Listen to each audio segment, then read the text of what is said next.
Well, good morning. Welcome to Integrative Preparedness. I'm Steve Smith. Hope you all are doing well today.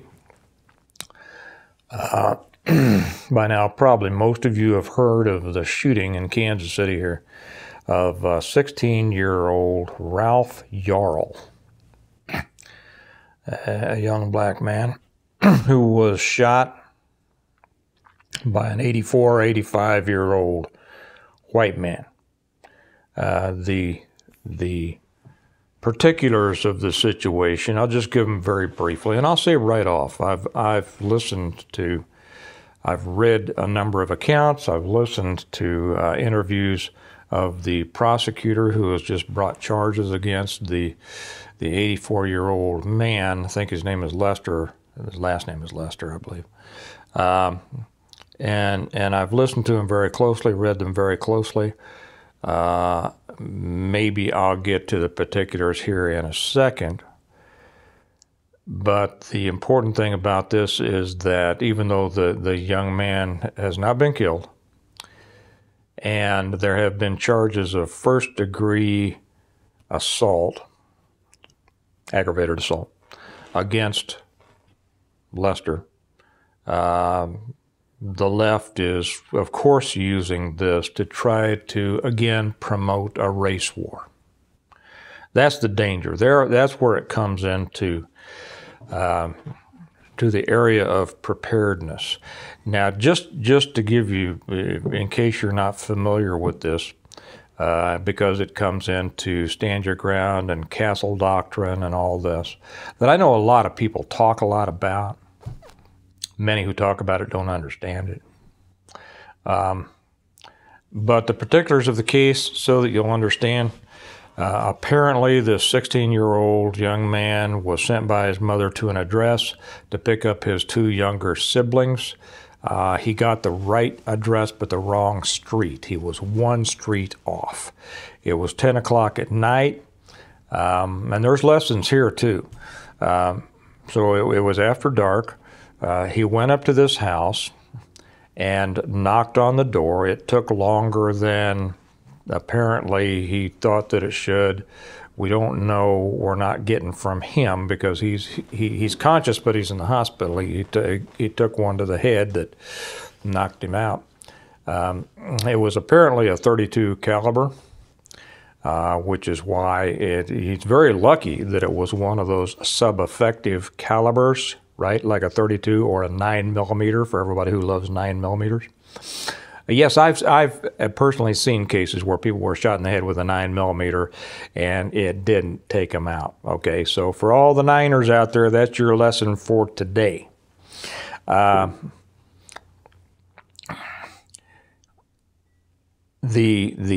man, Lester, apparently had just gone to bed, was awakened by some rattling at his front door, went to his front door with his gun in his hand, .32 caliber, obviously a revolver.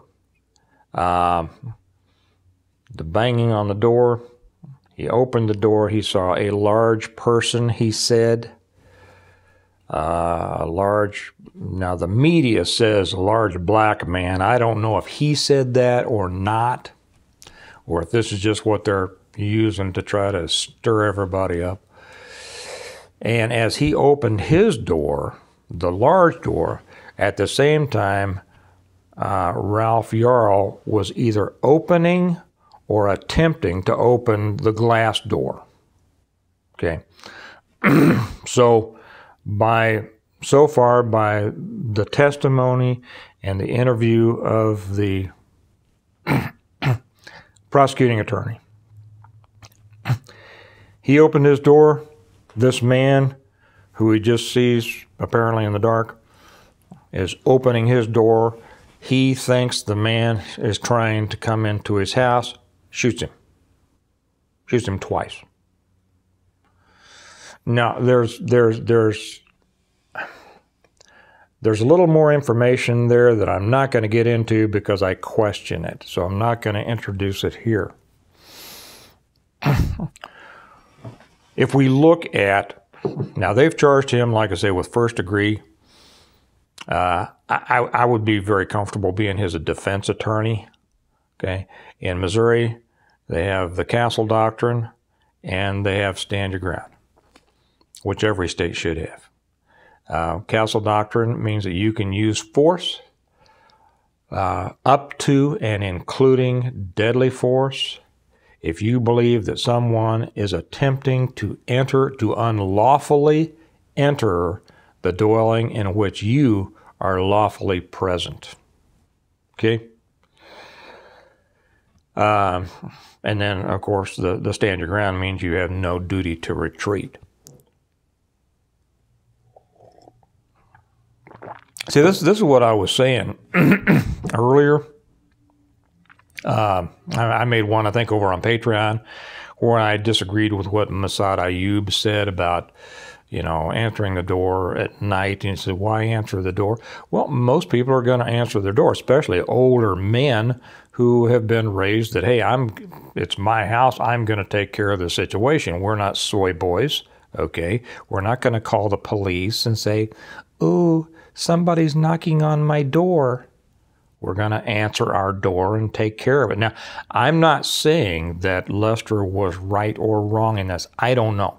First off, most people have no idea how much goes into a police investigation. Now, they've charged Mr. Lester and of course released him on bond. You don't hold somebody unless they're a flight risk, and so people are making a big issue about that. Oh, they let him go, and that's because he's white, and he shot the kid because he was white, and obviously a racist, and the kid is black, and all this. Nobody knows that, but the people who want a race problem, of course, are using that. So we don't know where this has come down. I was talking to Kelly about it. I can argue both cases, both sides of this, from the information that we know now. Now, as more information develops, who knows which way it will go. But surprisingly, many times, a bad thing happens when both people, well, let me put it this way. I won't say that both people are doing anything right. When neither person is trying to do anything wrong. Okay, when both are trying to do what they think is right. Bad things can still happen. They're called accidents, and in this case, it's a horrible accident. It's too bad. It's going to affect the lives of both of these people for the rest of their lives. Lester, if he's convicted of this, and I have a tendency to believe that he won't be convicted of first-degree assault. I don't know. That's the danger of the racial tensions that these people build up.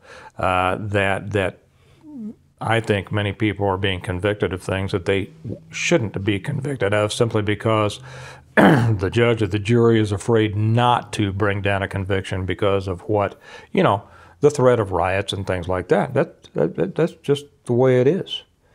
Just the way it is. Shouldn't be, but it is. And when that happens, justice is not served. It's the old lynch mob. Now, I'm just making that comment because I know that these things can and do happen. Now, this happened in Platte County, Missouri, even though it's in Kansas City. For those of you who don't know about Kansas City, there's north of the river and south of the river. North of the river is very much suburban, and that's where this happened, Kansas City North. It's the same city as Kansas City. It's just north of the river. And it's a very conservative suburban area of Kansas City. But it's in Platte County, and these things are handled through the county. So it's not Jackson County, which is the city of Kansas City. And so I think that Platte County would be far less likely to bring a guilty verdict against somebody for fear of civil unrest. But already we see across the news media from all the far left outlets that they're trying to spin this up into a racial issue. And obviously there's already national attention, national pressure being put on the people here, and I'm sure that's just going to continue. Al Sharpton hasn't got involved in it yet, but I'm sure he'll be along any day. What it means as far as preparedness, there's lessons in this. Okay, some of the lessons have to do with hardening your home, which I'm going to cover more over on Patreon. But in this case, a lower middle class 85-year-old man is not thinking about hardening his home. But what's coming up here is that as we come into the summer months, it gets warmer. We're going to have more civil unrest. Whether it becomes riotous, who knows? But they're trying to get everything they can going on this. And anytime anything happens in which there is a racial component, well, no, not anytime. Anytime that a white person, I'll just say it, okay? Hate me if you want, I don't care. I speak the truth. Anytime that a white person kills a black person, whether it's civilian or police, it is a spark that can cause the fire. Interestingly, it doesn't go the other way. And we know that, okay? Let's stop kidding ourselves about that. And the reason for that is because there are people, and this has nothing to do with the average, person, black or white. It has to do with the people who make their fortunes and make their money and get their money and their power out of stirring up racial hatred. And this idea that there is a disproportionate justice system. And to be honest, if we want to go down that road and we want to go into those figures, a much better case could be made that there is equity or equality in the justice system rather than inequality.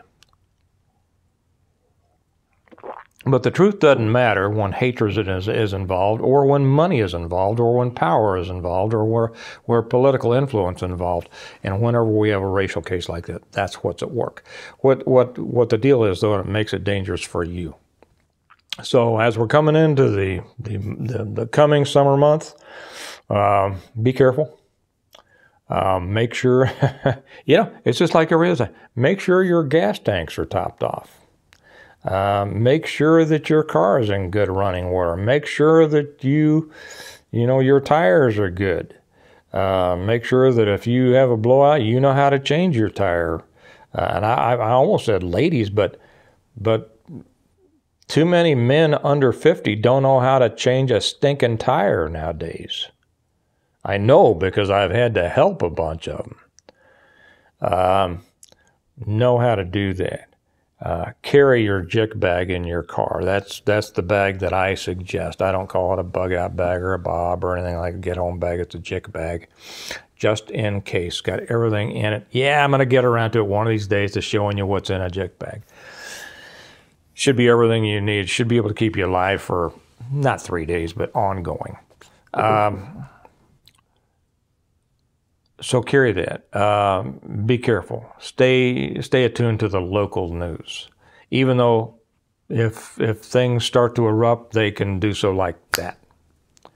And drive cautiously, drive defensively. Pay attention to what's going on around you. Be hyper aware of your surroundings. Even if you don't tune yourself to the news very much, I would suggest you start tuning yourself to the local news and some national news. You do need to know the temperament. Unless you live way out away from everything else in the world, most of us live in the areas where we are constantly dealing with other people. In a city, in the suburbs, whatever. That's where most people live. Yeah. So stay in touch with that. You need to know what's going on. So anyway. Be careful. These things get started and they get, it gets to be a spark, and you got plenty of people coming into Kansas City wanting to fan these flames. Fortunately, like I say, the one thing that's going to mitigate any problems here is the young man didn't die, and that they have charged this man with it's a Class A felony. It can carry up to 30 years, which means he'd die in prison. So they have charged him. Whether that is a real charge or not, I don't know. I can't read the prosecutor's mind. Platte County is a pretty conservative county, but it's too bad we see many people are buckling to the politically correct pressures in our world. So that might, who knows whether this is a legitimate charge or not. We will hopefully see. But while this is going, just be careful. Remember, for those of you, I just sent out another load of books and waiting for another load coming in. This is brought to you as all of my videos by my book series, the Stonemont series, the Reversion, the Revival, the Renewal, and Appeal to Heaven, the Blessings of Freedom, and the latest one, do I have it here? Yeah, the latest one, Hostages to Fortune. They are available on Amazon in either paperback or Kindle, or autographed copies from me directly through the website, stonemont.us. And you can order them there and tell me what you'd like me to sign in them, and we'll get them out to you as soon as the load gets in. We're backed up. We got a lot on back order right now, but they'll get to me and then they'll get to you. So you all have a good day, but be careful. It's summertime is coming. There's going to be more shootings. There are going to be more shootings. And I should stick this in here too. This young man got a call from Biden. How about all those kids who were killed last week in Chicago? Did any of them get a call from Biden? Biden and his entire party have an interest in stirring this stuff up. They want a race war because it serves their purpose in many ways, including coming after the guns. You all have a good day. Remember that we prepare well today in order to live well tomorrow, and I'll probably talk to you tomorrow. Bye-bye.